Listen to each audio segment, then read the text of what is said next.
નમસ્કાર દર્શક મિત્રો, મેનેજમેન્ટ ગુરુ સાથે હું રોનક મોઢવાડિયા આપનું ખૂબ સ્વાગત કરું છું. દર્શક મિત્રો, મેનેજમેન્ટ ગુરુ એટલે એક એવો કાર્યક્રમ જે તમારા બિઝનેસ, ધંધા અને તમારા નોકરી જીવનને ખૂબ જ અસર કરતો, સફળતાની ચાવી આપતો અને ગુરુ મંત્ર આપતો કાર્યક્રમ છે. અલગ અલગ મુદ્દા પર આપણે ચર્ચા કરતા હોઈએ છીએ અને બિઝનેસ, નોકરી અથવા તો કોઈ પણ તમારા જીવન કારકિર્દીમાં આવતી સમસ્યાને હલ કરવાનો પ્રયાસ કરતા હોઈએ છીએ. આજે પણ એક એવો જ મુદ્દો, એક કંપની માટે મહત્વનો, કંપનીની સફળતા માટે મહત્વનો, પરંતુ ઘણી કંપનીઓ તેને ઓળખી નથી શકતી, અને એ છે પ્રમોટરનો માઇન્ડસેટ, પ્રમોટરની કામ કરવાની શૈલી. ઘણી વખત એ પ્રમોટર પોતાની જવાબદારી સારી રીતે ન નિભાવી શકે તો એ જવાબદારી કર્મચારીઓ પર ઢોળી દે છે. કર્મચારીઓ કામ નથી કરતા, માર્કેટની સ્થિતિ સારી નથી, આવી ઘણી બધા જે બહાનાઓ સૂચતા હોય. પરંતુ જો આ સમસ્યાનો હલ આવે તો કંપની સારી રીતે વિકાસ પણ પામી શકે અને સાથે સાથે કર્મચારીઓ, પોતાનો સ્ટાફ છે એ પણ સારી રીતે મેનેજ કરી શકે. ત્યારે આજ મુદ્દે આજે ચર્ચા કરવી છે કે પ્રમોટર કંપનીને એક લેવલ પરથી બીજા લેવલ પર કેમ નથી લઈ જઈ શકતા, સમસ્યાઓ શું આવે છે ને તેનો હલ શું હોઈ શકે. આ તમામ મુદ્દાઓને આજે ઊંડાણપૂર્વક જાણવા છે.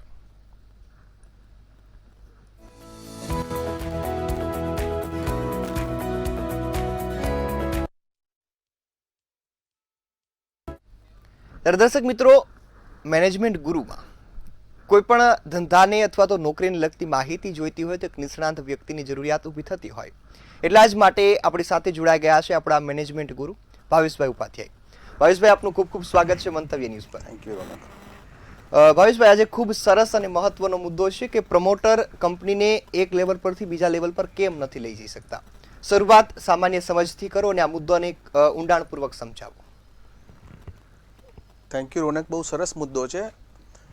હું તમને એક એનાલિસિસ બોલીને બતાવું છું એટલે તમને ખ્યાલ આવશે કે આ મુદ્દો કેમ મહત્વનો છે.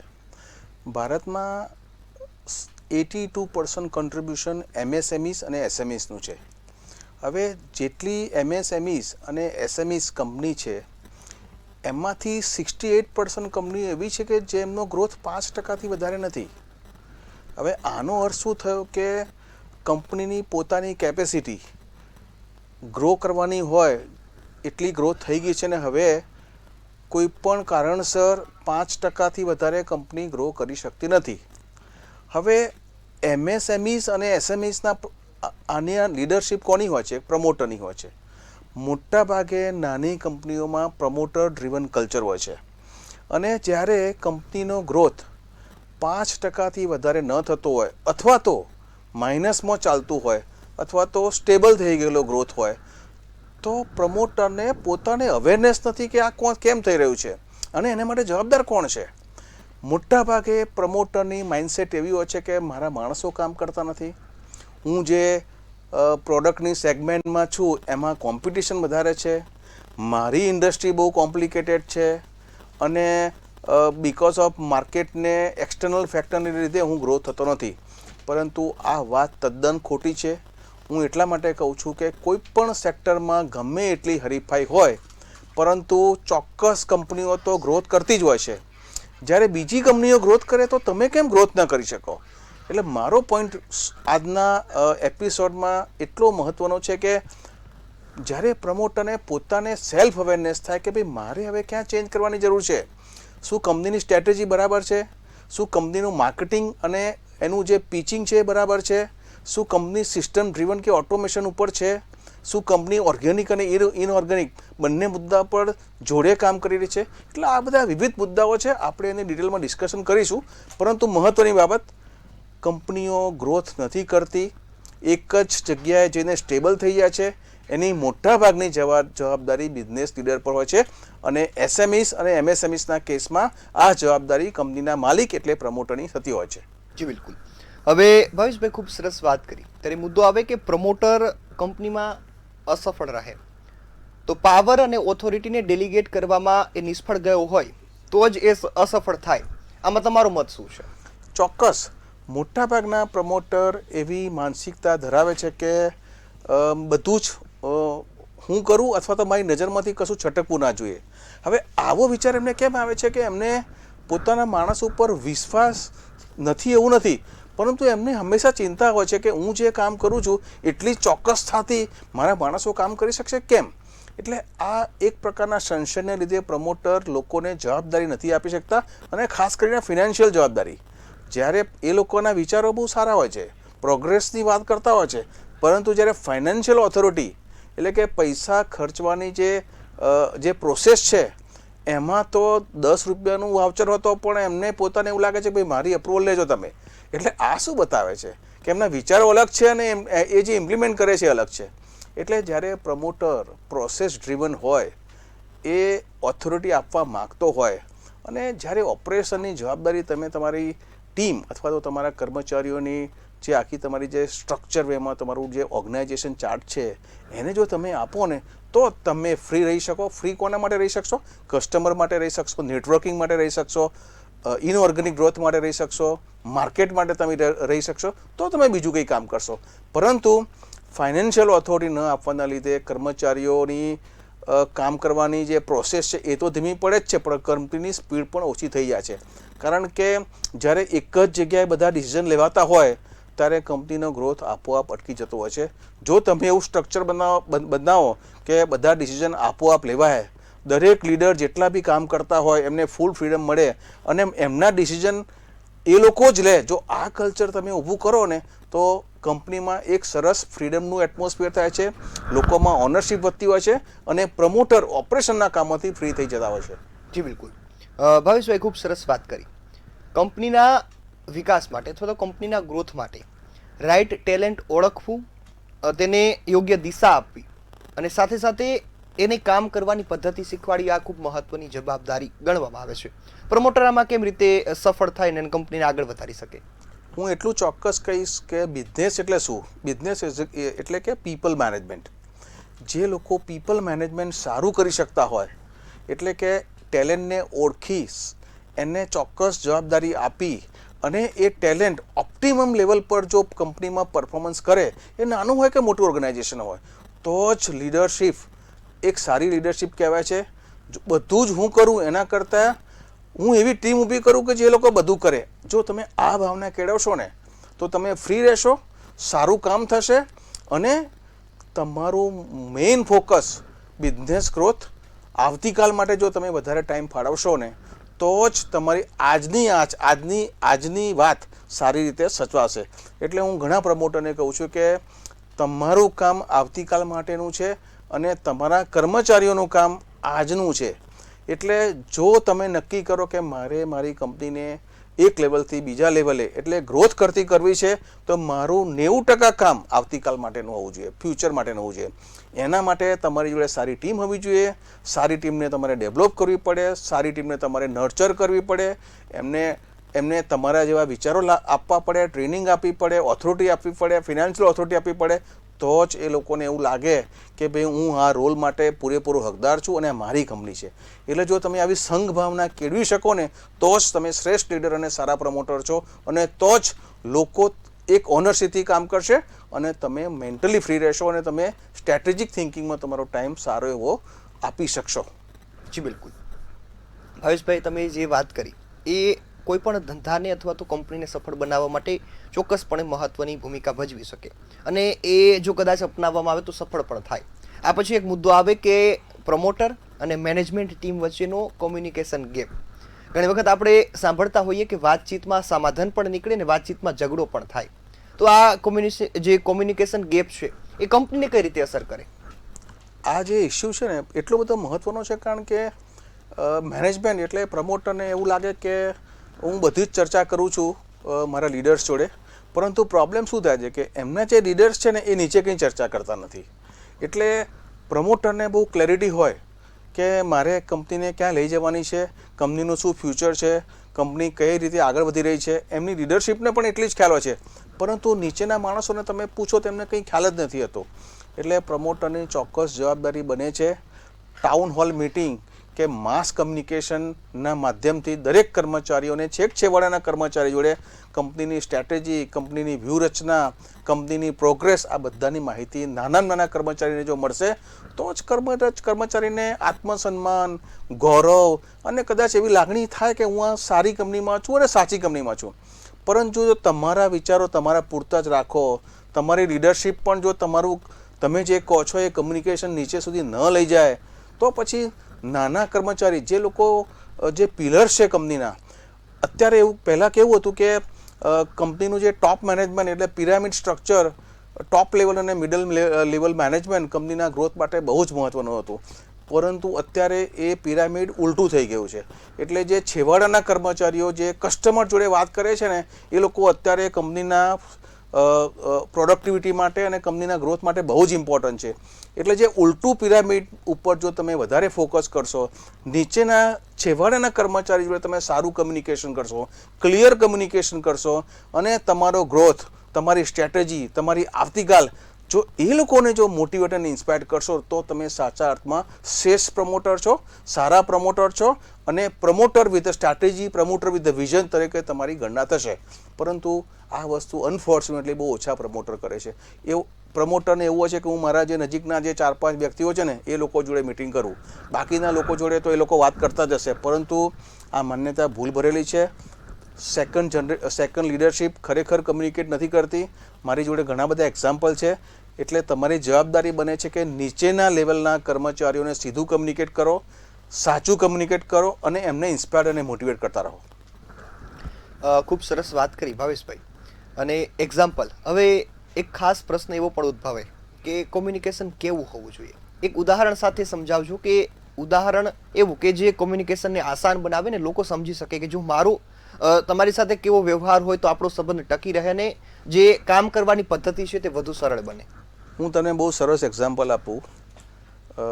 કેડિલા ફાર્માના ચેરમેન ઇન્દ્રવદન મોદી હતા, જેમણે દવા ઉદ્યોગની સ્થાપના કરી ભારતમાં. એમનું કમ્યુનિકેશન ડિરેક્ટલી કર્મચારીઓ સુધી પહોંચતું હતું. કેવી રીતે?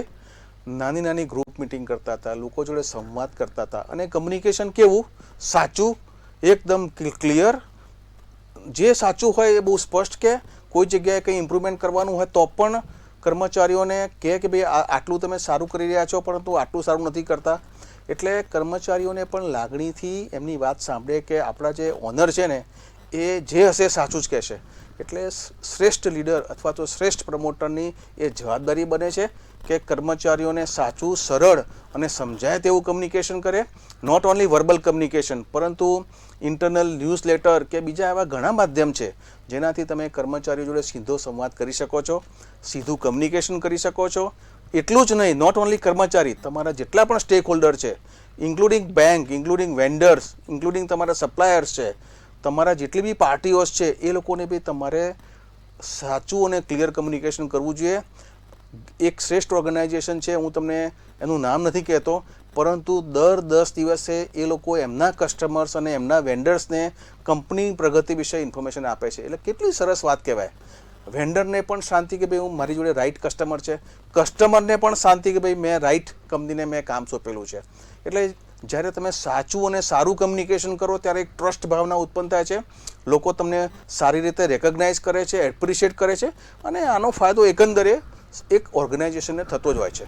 જી બિલકુલ. હવે ભાવેશભાઈ, એ કોમ્યુનિકેશનની વાત આવે, હવે એક કંપનીમાં સિસ્ટમ અને પ્રોસેસની અછત એક પ્રમોટરને કઈ રીતે નિષ્ફળ બનાવી શકે? આ પણ એટલો મહત્ત્વનો મુદ્દો છે કે મોટાભાગની કંપનીઓમાં સિસ્ટમ ડ્રીવન પ્રોસેસવાળું કલ્ચર નથી હોતું. કેમ કલ્ચર નથી હોતું? કારણ કે મોટાભાગની કંપનીઓમાં એક્સેલ શીટ ઉપર જ બધું કામ થતું હોય છે અથવા તો ટેલી ઉપર કામ થતું હોય. પરંતુ અત્યારે જ્યારે એઆઈનો જમાનો છે, ફોર એક્ઝામ્પલ મોટાભાગની કંપનીઓને જ્યારે તમે પૂછો કે તમારા માણસો તમારી કંપનીમાં કામ કરતા હતા એ કયા માણસો તમને છોડીને ગયા, તો એ લોકો બ્લેન્ક જ હોય. કારણ કે એ લોકો ટ્રેન્ડ એનાલિસિસ નથી કરતા. જ્યારે તમે પ્રમોટર તરીકે એઆઈની મદદથી છેલ્લા 3 વર્ષનો તમે એનાલિસિસ કરો, કયા પ્રકારના માણસો આપણે ત્યાં ટકતા નથી, કયા પ્રકારના વ્યવહારવાળા માણસો આપણે ત્યાં ટકતા નથી, કયા માણસો આપણા ત્યાં વધુ સક્સેસફુલ છે, બધું જ તમને ખબર પડશે. પરંતુ એના માટે તમારે ઓટોમેશન ઉપર ફોકસ રાખવું પડશે. સ્ટાન્ડર્ડ ઓપરેટિંગ પ્રોસેસ, દરેક પ્રોસેસ, બિઝનેસની જે પ્રોસેસ છે એમાં મહત્ત્વની બહુ જ છે. મોટાભાગની કંપનીઓ એસઓપી ડ્રીવન કલ્ચર ફોલો નથી કરતા. આના લીધે શું થાય છે કે દરેક માણસ છે ને પછી પ્રમોટર માટે કામ કરતા હોય છે, કંપની માટે નહીં. જે દિવસે કર્મચારીઓ કંપનીના ગ્રોથ માટે કામ કરશે ત્યારે એ કંપની અથવા તે ઓર્ગેનાઇઝેશન એ શ્રેષ્ઠ કલ્ચરવાળું કહેવાશે. લીડરશિપ પણ પ્રમોટર માટે નહીં પરંતુ કંપની માટે કામ કરે ને એ દિવસે સમજવું કે આ કંપનીનો સિતારો આવવાનો જ છે. પરંતુ સિસ્ટમ અને પ્રોસેસના અભાવે વહાલા દાવાની નીતિ ચાલુ થઈ જાય છે. હું તમને સરસ એક્ઝામ્પલ આપું. જો તમારી જોડે રાઇટ પરફોર્મન્સ એપ્રાઇઝલ ન હોય, તમારી જોડે કી રિઝલ્ટ એરિયા ના હોય, તો તમારી જોડે ડેટા જ ના હોય તો તમે એનું ઇવોલ્યુશન કેવી રીતે કરી શકો?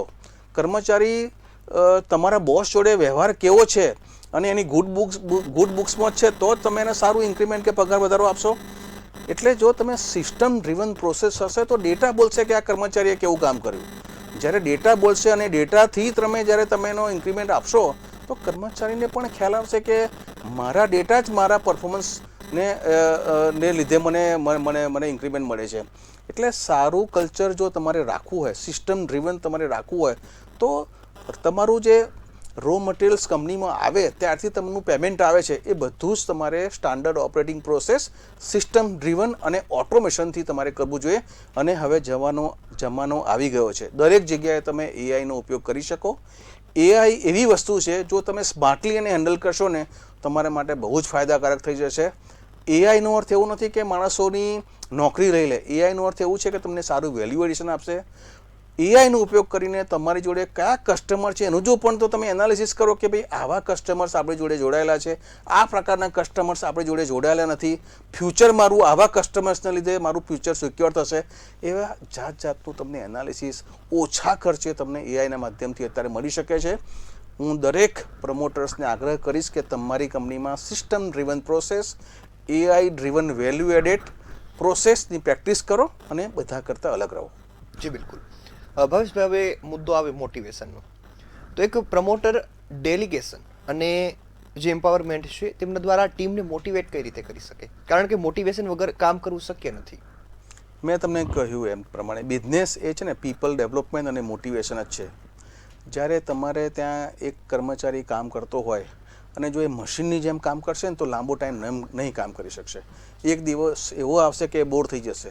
પરંતુ જો આ જ કર્મચારી એન્ગેજમાં હશે, એમના કામ પ્રત્યે ગર્વ અનુભવતા હશે, એને એવું લાગતું હશે કે હું જે કંપની અથવા સંસ્થામાં કામ કરી રહ્યો છું એમાં મારું એક સારું વેલ્યુ એડિશન હું આપી રહ્યો છું ને, તો એ કર્મચારી તમારી કંપનીમાં લાંબા સમય સુધી જોડાઈ રહેશે. અને આના માટે દરેક સંસ્થામાં એક ટ્રેનિંગ કલ્ચર ઊભું કરવું બહુ મસ્ત છે. જ્યારે તમારી કંપનીમાં લર્નિંગ કલ્ચર ઊભું થાય ને ત્યારે તમારા મગજ ઓપન થઈ જાય છે, કર્મચારીઓ પોઝિટિવ બની જાય છે અને કોઈ પણ પ્રકારના બદલાવથી એ લોકો નાસીપાસ થતા નથી. અત્યારે તમે જ્યારે એક નાની કંપનીમાં કે મિડ સાઇઝ કંપનીમાં કામ કરતા હો ત્યારે તમારે ચોક્કસ વર્ષમાં 3-4 વખત તો બદલાવ લાવવા જ પડતા હોય છે. જો તમે લર્નિંગ ઓર્ગેનાઇઝેશન બનાવશો ને તે આવા બદલાવથી કર્મચારીઓ પ્રોત્સાહિત થશે, ડિમોટિવેટ નહીં થાય પરંતુ મોટિવેટ થશે. એટલે તમારે જે કંપની નાની હોય, 5 કરોડની હોય કે 50 કરોડની હોય, જો તમે લર્નિંગ ઓર્ગેનાઇઝેશન બનાવશો તો એક સારું લર્નિંગ એટમોસ્ફિયર ઊભું થશે. લોકો પોતાની કોમ્પિટન્સી, સ્કિલ્સ અને નોલેજ એન્હાન્સમેન્ટ કરશે અને એના લીધે લોકો મોટિવેટ થશે અને સારી રીતે કામ કરશે. જી બિલકુલ. હવે ભાવેશભાઈ, એક સૌથી મહત્વનો મુદ્દો કોઈ પણ કંપની, કોઈ પણ ધંધા, નોકરીમાં આવે રિસ્પોન્સિબિલિટી, કે જવાબદારી એ લેવી ખૂબ જરૂરી છે. અને કોઈ પણ વ્યક્તિ જો જવાબદારી ન લે તો એ નિષ્ફળ થાય અથવા તો બીજા કોઈને નિષ્ફળ બનાવે ને કંપનીને નિષ્ફળ બનાવે. તો ઓથોરિટી અને રિસ્પોન્સિબિલિટીનો અભાવ કંપનીને કઈ રીતે અસર કરે અને કેટલી નિષ્ફળ બનાવવામાં એ ભૂમિકા ભજવે? બહુ ઇન્ટરેસ્ટિંગ ક્વેશ્ચન છે. તમે જ્યારે પણ કોઈ પ્રમોટરને પૂછો ને કે કેવું ચાલે છે તમારી કંપનીમાં, તો એક જ વસ્તુ કે યાર એક જ પ્રોબ્લેમ છે, મારા કર્મચારીઓ છે ને ઓનરશિપથી કામ નથી કરતા. હવે જ્યારે તમે પૂછો કે તમારે ત્યાં કર્મચારીઓ ઓનરશિપથી કેમ નથી કામ કરતા, તો એની જોડે આખું લિસ્ટ હોય. પરંતુ હું એવું પૂછું કે ચલો આ હું સમજી ગયો કે કર્મચારીઓ ઓનરશિપ નથી કામ કરતા અને તમારી જોડે આટલા બધા રીઝન છે, પરંતુ એવા કયા 2 કારણ જેમાં તમે પોતે રિસ્પોન્સિબલ છો, તો એ પછી એ બ્લેન્ક થઈ જાય છે. હું ચોક્કસપણે અને ભાર દઈને કહીશ કર્મચારીઓ જો ઓનરશિપથી કામ ના કરે તો 90% you are responsible as a promoter. કારણ કે તમારે એ લોકોને ડેલિગેટ કરવા પડે, ઇન્સ્પાયર્ડ કરવા પડે, મોટિવેટ કરવા પડે, તો જ એ લોકો જવાબદારી લેશે. અને મેં ઘણી વખત એવું જોયું છે કે જ્યારે કંઈ માણસ ખોટું કરે ને ત્યારે પ્રમોટર બધાની વચ્ચે કોઈ માણસને ખખડાઈ નાખે છે. એટલે બીજી વખત એ માણસ કામ જ નહીં કરે. એ શું કરશે? પૂછીને કામ કરશે. દરેક વસ્તુ પૂછીને કરશે એટલે પોતાનું જોબ સિક્યોર થઈ જાય. એટલે આ તમારે જે પૂછીવાળું કલ્ચર છે ને એના લીધે જ કંપનીનો ગ્રોથ નથી થતો. તમારે ત્યાં એવી સિસ્ટમ્સ અને એવું એટમોસ્ફિયર હોવું જોઈએ કે ચલો ભૂલ થઈ તો કંઈ વાંધો નહીં, પરંતુ બીજી વખત ભૂલ ના થાય એનું ધ્યાન રાખજો. પરંતુ ભૂલ થાય અને તમે એની પાછળ પડી જાઓ, તમે એને ખખડાવો અને એનું પોસ્ટમોર્ટમ કરો કે ભાઈ આ કેમ ભૂલ થઈ જ કેમ, તો બીજી વખત એ માણસ શું કામ જવાબદારીથી કામ કરે. એટલે જ્યારે તમે ઓથોરિટી આપવાની વાત કરો છો ને ત્યારે તમારે મોટું મન રાખવું પડે, ખુલ્લું મન રાખવું પડે, અને ભલે ભૂલ કરે છતાં પણ તમારે એને ઇન્સ્પાયર કરવું પડશે. તો જ કર્મચારી ઓથોરિટી સાથે રિસ્પોન્સિબિલિટી લેશે અને તો જ એ ખરેખર ઓનરશિપ લેશે. જી બિલકુલ. હવે ભાવેશભાઈ, એક મહત્વનો મુદ્દો આવે કે પ્રમોટર કંપનીને મદદ તો કરવા માંગે છે, ક્યાં તો એમનો માઇન્ડસેટ ટૂંકો પડે, એમની પાસે કોઈ પદ્ધતિ નથી. હવે એક સ્ટ્રક્ચર, સિસ્ટમ અને સાથે સાથે જે વાત આપણે કરી રહ્યા છીએ કે રિસ્પોન્સિબિલિટી, એ બંનેમાં કેટલી જવાબદારી હોવી જોઈએ કે સ્ટ્રક્ચર સિસ્ટમ હોય અને તેને અમલ કરવાની એક પ્રોસેસ હોય તો એ કેટલી અભાવથી અસરકારક કામ કરી શકે? એટલે મોટાભાગે મેં જેમ જોયું છે ને એ પ્રમાણે કંપની જ્યારે ગ્રોથ ના કરતી હોય ને તો પ્રમોટરનું માઇન્ડસેટ જ 90% તો એનો ફાળો આપે છે. કારણ કે પહેલાં તો છે ને માઇન્ડસેટથી સારી અવેરનેસ ઊભી થવી જોઈએ. પ્રમોટરને જ્યારે દિવસે લાગશે ને કે ભાઈ મારે ચેન્જ થવાની જરૂર છે ને ત્યારે સમજી લેવું કે ગ્રોથના દરવાજા ઉઘાડા થઈ જશે, ખુલી જશે આપોઆપ. પરંતુ એ માટે પ્રમોટરને પોતાને એવું સમજવું પડશે કે મારે પહેલાં ચેન્જ થવું પડશે ને પછી મારે લોકોને ચેન્જ કરવા પડશે. અને બીજી વસ્તુ, પ્રમોટરે એ વસ્તુ સમજવાની જરૂર છે કે જે વસ્તુ તમારા કંટ્રોલમાં છે ને એના પર ફોકસ રાખો. જે વસ્તુ તમારા કંટ્રોલમાં નથી એના પર તમે શું કામ આટલું બધું ડિસ્કશન કરો છો? જે વસ્તુ તમારા કંટ્રોલમાં છે એના ઉપર તમે કામ કરો, ફોકસ કરો. તમારી કંપનીને તમે well establish, structure driven, process driven, system driven, SOP driven બનાવો અને તમારું કામ ઓપરેશન એક્સેલન્સ કર્મચારીઓ સારી રીતે કરે એ જોવાનું છે. અને મોટા ભાગે તમારું કામ કસ્ટમર જોડે એક્વિઝિશન, કસ્ટમર જોડે ડીલિંગ, આવતીકાલ અને સ્ટ્રેટેજી માટે હોવું જોઈએ. જો આ બે વસ્તુઓ તમે કરશો ને તો તમારી કંપનીનો ગ્રોથ ચોક્કસ છે, એમાં કોઈ બેમત નથી. હવે પ્રમોટર એક એવી કઈ સિસ્ટમ બનાવી શકે કે જે સૌ કોઈને અનુકૂળ હોય અને સૌ કોઈમાં હળીમળીને કામ કરે? કારણ કે હળીમળીને કામ કરવાવાળી કંપની અને કર્મચારીઓ સૌથી વધુ આગળ વધતા હોય છે. એક જ સિસ્ટમ જો ફોલો કરે ને પ્રમોટર કે મારે ત્યાં ઓપન ડોર પોલિસી રાખીશ, કર્મચારીઓ અને મેનેજમેન્ટ વચ્ચે સારું કમ્યુનિકેશન હું રાખીશ ને તો બધા જ પ્રોબ્લેમનું સોલ્યુશન થઈ જશે. કમ્યુનિકેશન, કોર્ડિનેશન અને કોલોબરેશન, આ ત્રણ વસ્તુ એવી છે ને કે જો પ્રમોટર એને અથવા તો બિઝનેસ લીડર જો ફોલો કરે ને તો બધું જ સરળ થઈ જશે. કોર્ડિનેશન એટલે સારું કમ્યુનિકેશન કર્મચારીઓ, partners, vendors, suppliers, stack holder જોડે. કોર્ડિનેશન એટલે પ્રોપર કમ્યુનિકેશન જે થયું હોય એનું proper coordination. System driven company બને, પ્રોસેસ ડ્રીવન કંપની બને એવું કોર્ડિનેશન. અને કોલોબરેશન, જ્યારે પ્રમોટર પાર્ટનરશિપનો કન્સેપ્ટ રાખે અને પોતે એવું વિચારે કે મારો એકલાની કંપની નથી, આ બધાની કંપની છે, હું ખાલી ટ્રસ્ટી છું. જ્યારે આ ભાવના પ્રમોટરમાં આવશે ને ત્યારે સમજી લેવું ગ્રોથ તો ચોક્કસ છે. ફરીથી કહું છું, કમ્યુનિકેશન, કોર્ડિનેશન અને કોલોબરેશન, આ 3C એટલા સ્ટ્રોંગ છે.